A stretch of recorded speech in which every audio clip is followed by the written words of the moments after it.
And finally, I noticed the United States is the midwife supporting Israel in every single thing. Every single thing, the United States supporting Israel.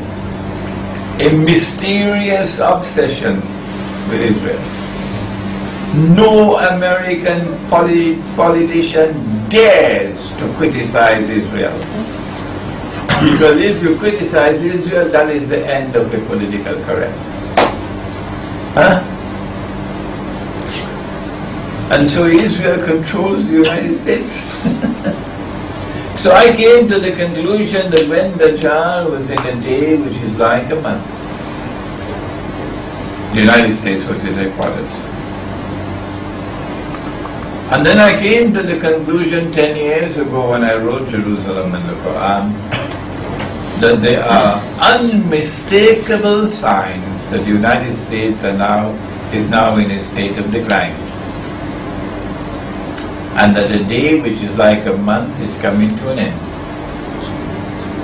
And so 10 years ago that book was published saying that a day like a week is soon to commence, and that a new state will emerge to replace the United States. The United States will collapse. The US dollar will collapse. It will bring down all the paper money in the world with it. And in the same way that Britain was on the verge of military defeat, and the United States had to intervene to save it, so too the United States will have to be on the verge of military defeat, and Israel will have to intervene to save it. And that will mark the transfer of power. Maybe within the next 2 or 3 months we should see the attack on Iran. Israeli attack on Iran. The United States does not want Iran to be attacked, because the United States knows an attack on Iran is going to lead eventually to World War. And the United States doesn't want to fight Russia. The United States much prefers to fight Libya. Oh yes. And Afghanistan and Iraq and so on. But not Russia. No. Because if you fight Russia, you're going to get busted up. All the American cities are going to be lying in ashes. Yeah, they know that.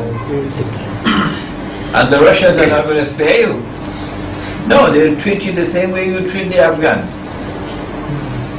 So the United States does not want Iran to be attacked, because it knows that an attack on Iran is going to lead to war eventually with Russia. But Israel wants the attack on Iran. So now the United States is doing all it can to try to prevent the attack on Iran. And guess what the Zionists are doing now in the House of Representatives? They are passing a resolution in the American Congress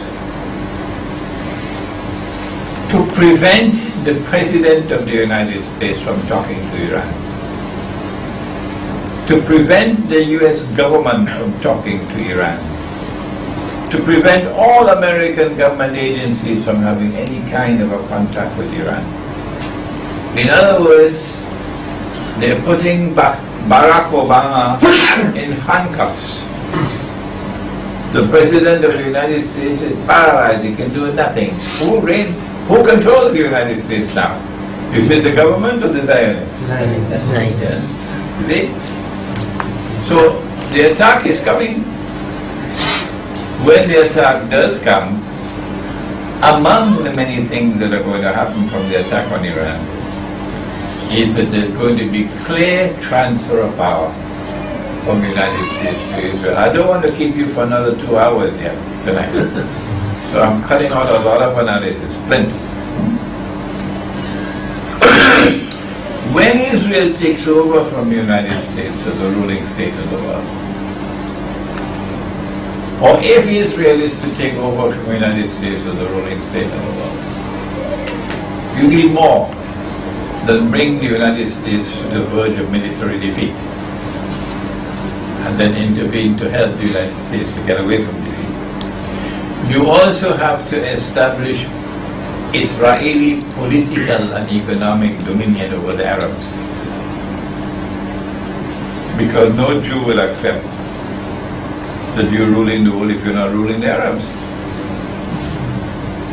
So now you'll be able to see, while they're playing football out there, let them play football. The Arab Spring has come, prepare the way for the Arab slaughter. There are Arabs who cannot understand that. And they're writing furious emails to me.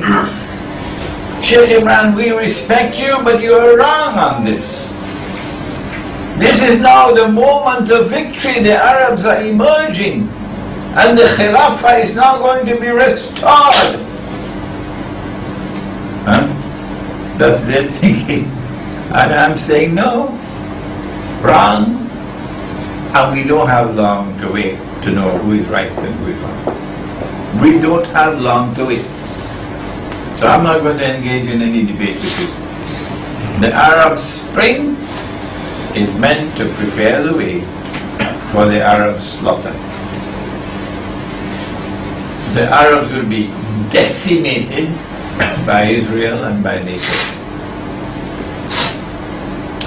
And when you look at the state of the ulama in the Arab world today, you will see that they are in a pathetic state.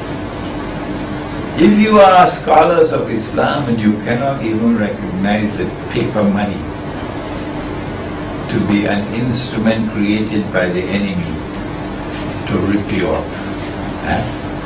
and reduce you to poverty and destitution, that the paper money is bogus, it's fraudulent, it's utterly haram, you're not supposed to be a scholar. Go and drive a bus somewhere now. That's not scholarship. Huh?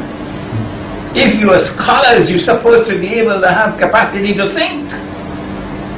The farmer is in the field, he doesn't have the time. You can't expect the farmer in the field to be a scholar. He is busy with his work in the field. The businessman is busy with his business. Where are the thinkers? Where are the scholars? Every society needs scholars. Otherwise you don't have a pilot for the ship. The ship is going to shipwreck. And that's the state, pathetic state of the Arab ulama today. That they're beating the drums and clapping over the death of Gaddafi and the destruction of the Libyan government, not recognizing that it's the Zionists who did it. And then the new government in Libya is a Zionist government controlled by the Zionists. Huh? So, when the attack on Iran, which takes place within probably another 2 months or so, 3 months, a chain of events will follow. The world is going to be completely different from what it is now. Completely different. And Israel eventually takes over from the United States as the next biggest state in the world. At that time, when Israel rules the world, Israel will have to control money. Because Britain control money. The United States control money. So what's the new money going to be? Answer, electronic money.